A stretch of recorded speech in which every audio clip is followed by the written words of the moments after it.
औज़ुबिल्लाहिमिनश्शैतानिर्रजीम बिस्मिल्लाहिर्रहमानिर्रहीम। जो टॉपिक आज हम डिस्कस करने जा रहे हैं उसका नाम है थायराइड ग्लैंड। अगर हम थायराइड ग्लैंड की लोकेशन की बात करें, it is present inferior to the larynx, यानी वॉइस बॉक्स के नीचे, ठीक है, on either side of the trachea, ठीक है, ये क्या होता है, मौजूद होता है, ठीक है, ट्रैकिया के इर्द गिर्द यानी लेफ्ट और राइट, और जो लैरिंग्स है उसके क्या मौजूद होता है, उसके नीचे जो है वो मौजूद होता है। जैसे आप ये देख सकते हैं, this is a thyroid gland, ठीक है। जो थायराइड ग्लैंड होता है उसके आपके पास जो है वो दो लोब्स जो है वो मौजूद होते हैं। एक आपके पास राइट लोब होता है, ठीक है, और एक आपके पास क्या होगा, इसमें लेफ्ट लोब जो है वो मौजूद होता है, ठीक है। अच्छा, तीन इंपॉर्टेंट हार्मोन्स जो हैं वो थायराइड ग्लैंड से सीक्रेट होते हैं। First is known as triiodothyronine, ठीक है, जिसको T3 भी कहा जाता है।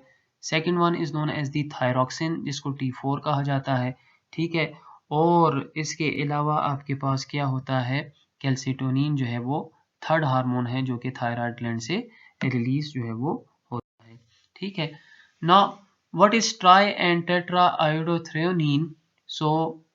These are basically iodine containing hormones. ये दोनों आपके पास वो हार्मोन्स हैं जिसमें क्या मौजूद होता है, आयोडीन जो है वो मौजूद होता है, ठीक है।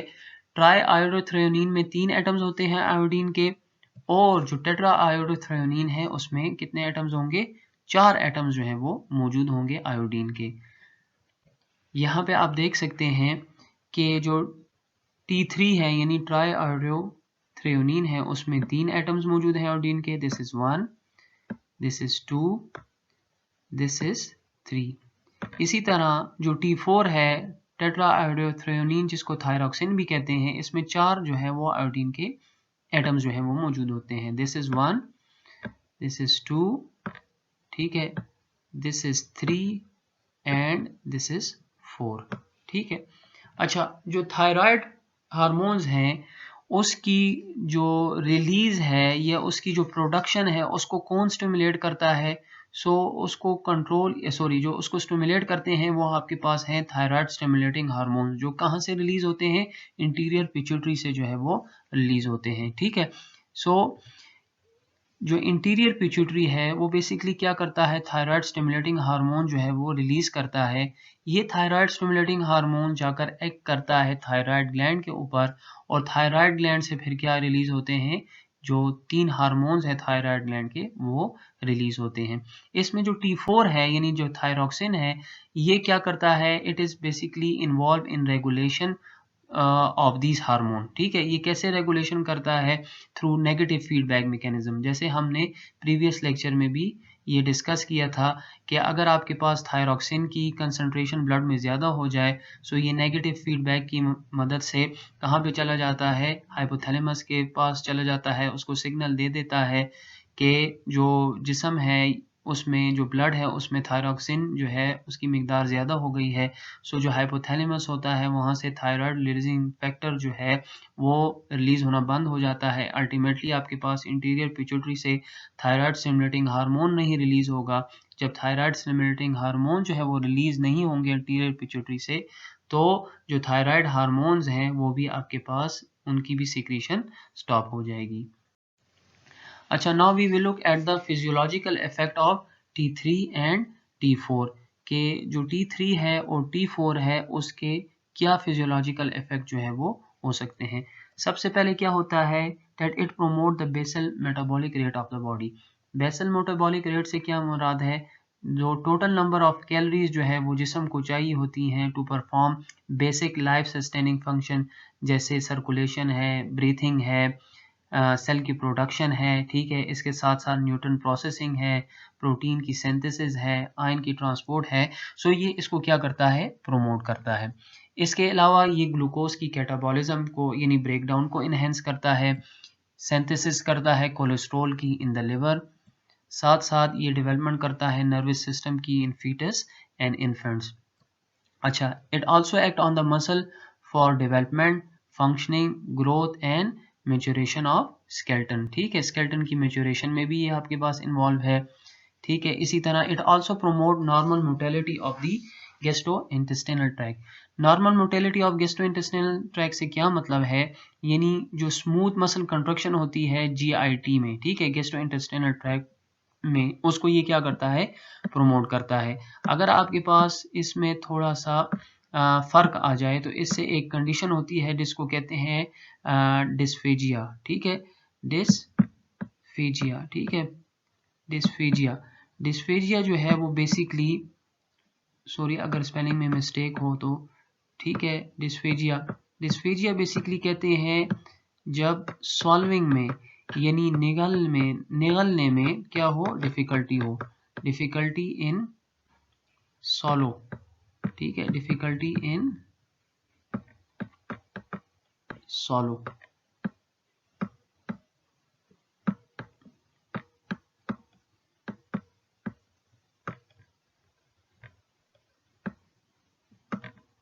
ठीक है, जब निगलने में क्या हो, डिफिकल्टी हो, सो इसको क्या कहते हैं, डिस्फेजिया जो है वो कहा जाता है।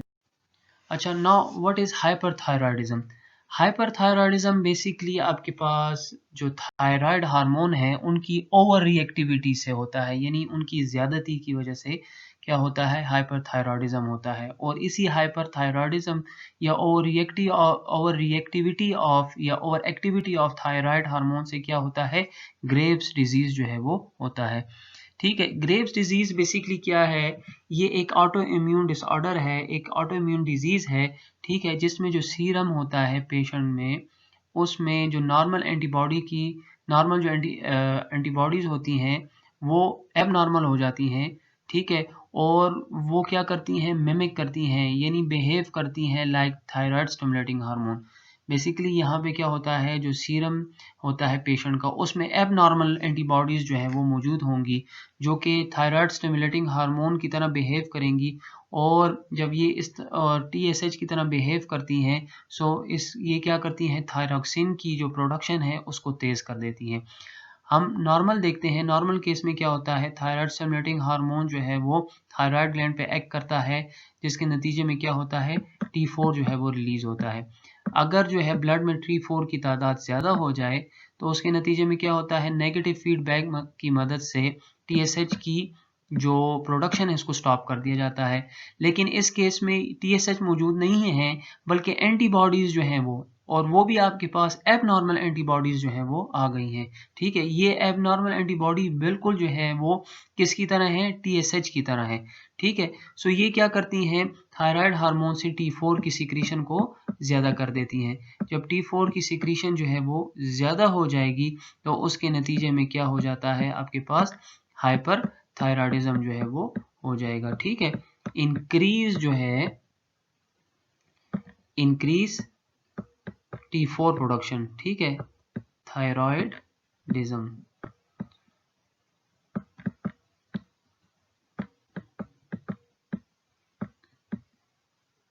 ठीक है, इस केस में T4 की तादाद जो है वो कंसंट्रेशन ज़्यादा हो गई, इसकी वजह से क्या हो गया, हाइपर थायराइडिज्म जो है वो हो जाता है।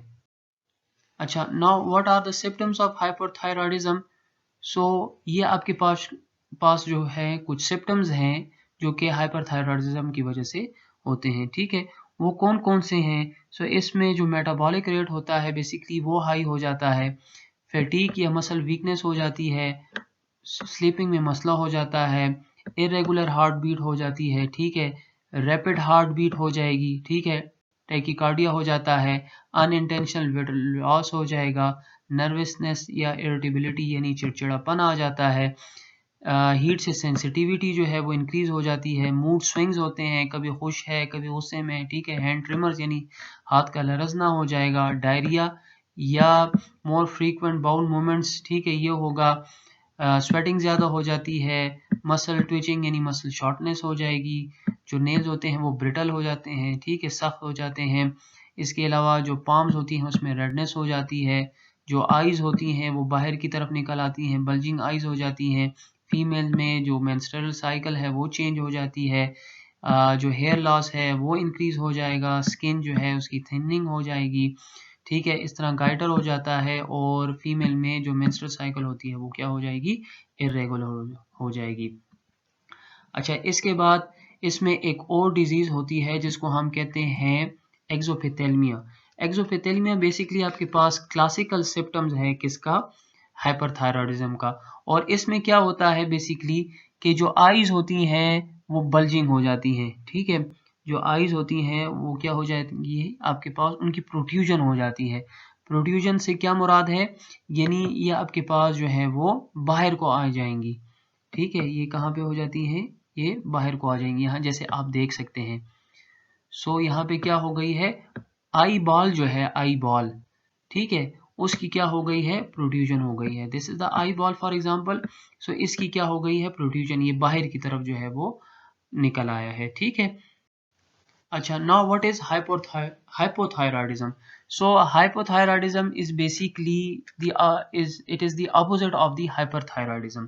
हाइपोथायरॉयडिज्म में क्या होता है, जो थायराइड ग्लैंड होते हैं उनकी अंडर एक्टिविटी जो है वो हो जाती है।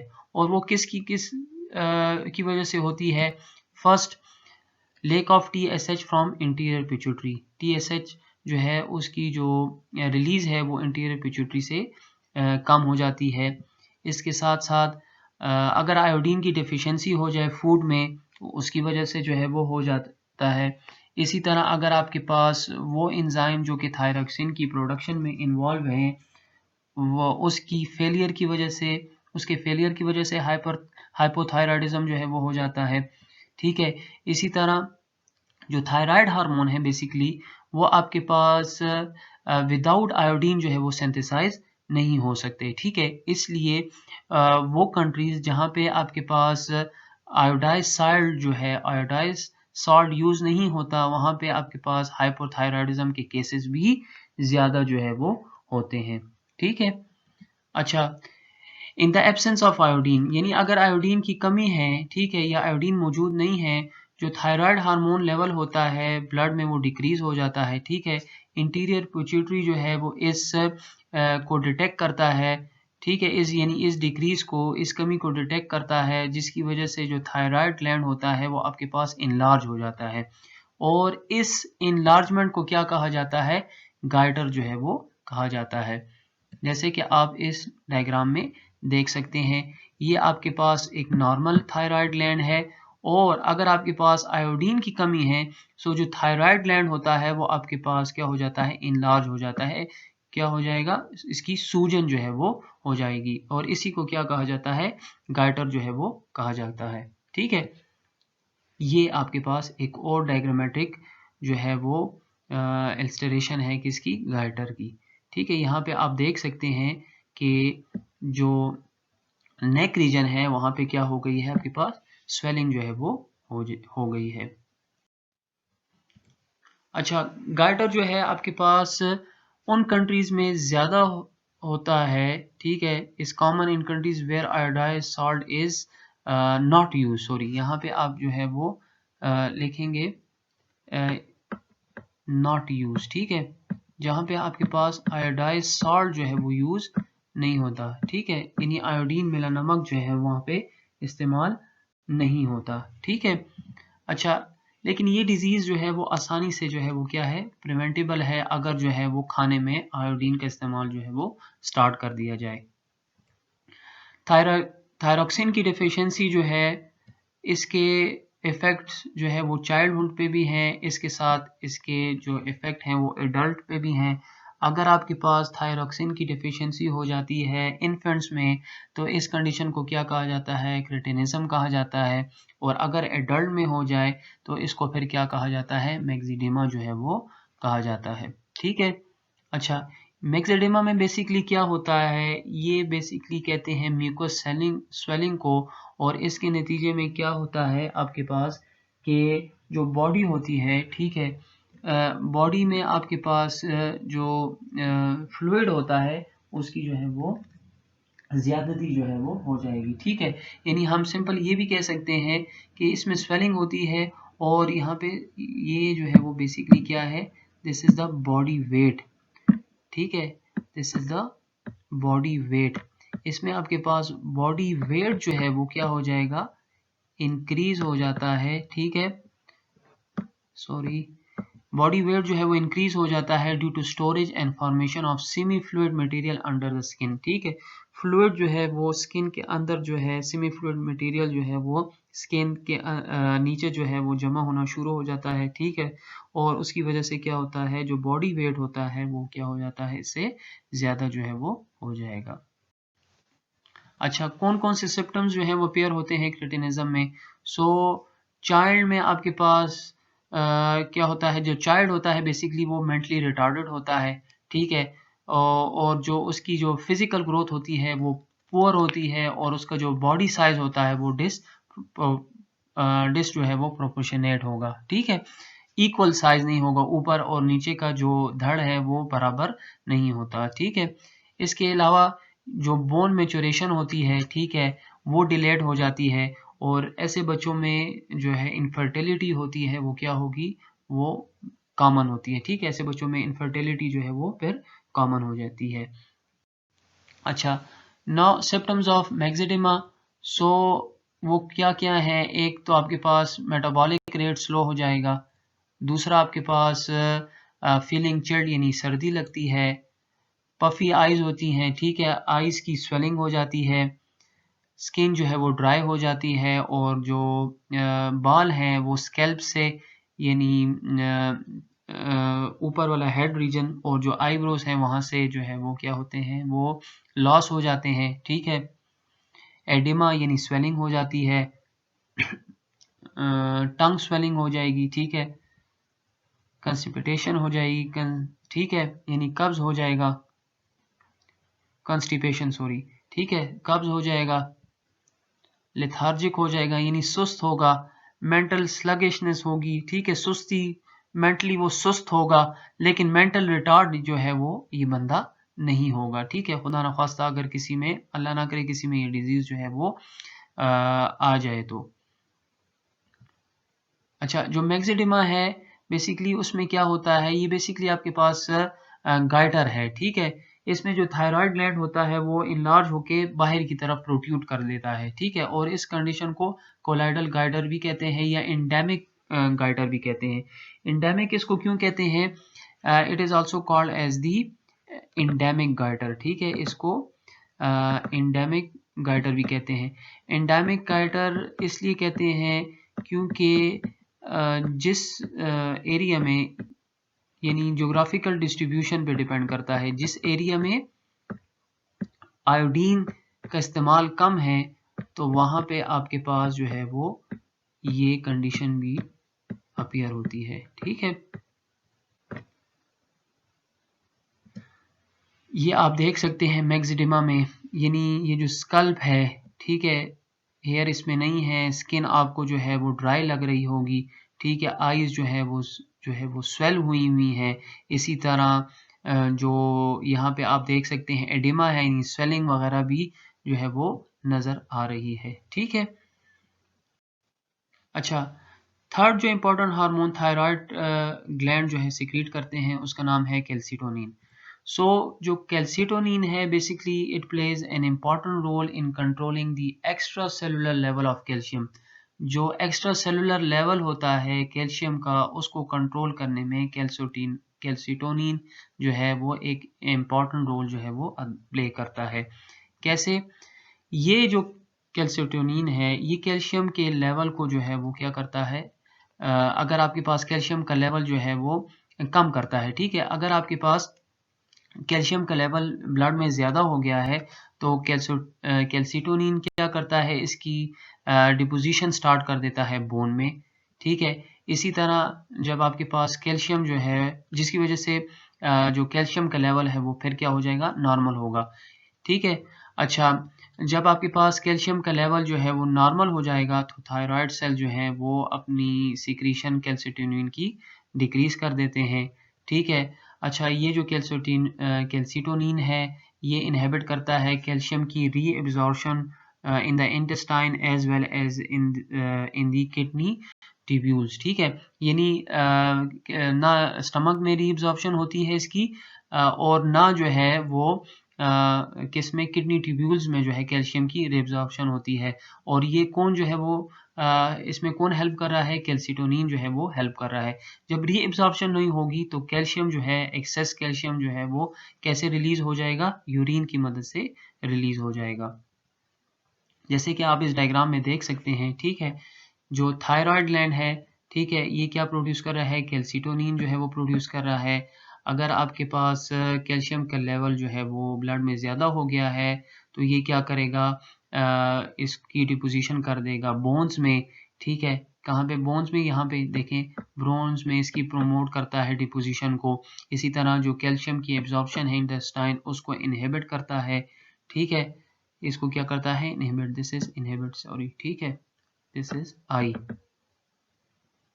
ठीक है, इसको इनहिबिट करता है। इसके साथ साथ जो किडनीज में जो ट्यूब्यूल्स होते हैं उनमें इसकी रीअब्जॉर्प्शन को क्या करता है? ये स्टॉप करता है। अच्छा, एक और इम्पॉर्टेंट फंक्शन आपके पास कैल्सिटोनिन का ये है कि it also inhibit potassium reabsorption in the kidney tubules. जो पोटाशियम है उसकी भी रीअब्जॉर्प्शन को ये क्या करता है? इनहिबिट करता है। अच्छा, जो कैल्सिटोनिन है ये आपके पास इम्पॉर्टेंट जो है इम्पॉर्टेंट रोल प्ले करता है चाइल्डहुड में, ठीक है। इसकी वजह से क्या होता है? जो स्केलेटन होता है वो क्या करता है? ग्रो करता है, ठीक है। ये किस में हेल्प करता है? स्केलेटन की ग्रोथ में जो है वो हेल्प करता है, ठीक है। अगर आपके पास कैल्शियम जो है वो डेफिशिएंट हो जाए, ठीक है, तो यहाँ पे फॉर एग्जांपल स्केलेटन जो है वो आपके पास ग्रो करता है, ठीक है। अच्छा, अगर आपके पास कैल्शियम जो है वो डिपॉजिट ना हो या इफ कैल्शियम की डिपोजिशन ना हो बोन में, तो जो हाई लेवल ऑफ कैल्शियम होता है उसकी वजह से जो फंक्शनिंग ऑफ मसल्स है या नर्वस सिस्टम है वो डिस्टर्ब हो जाते हैं और यही कैल्शियम फिर क्या करता है? किडनी स्टोन्स की फॉर्मेशन करता है, ठीक है। So this is all about the thyroid gland.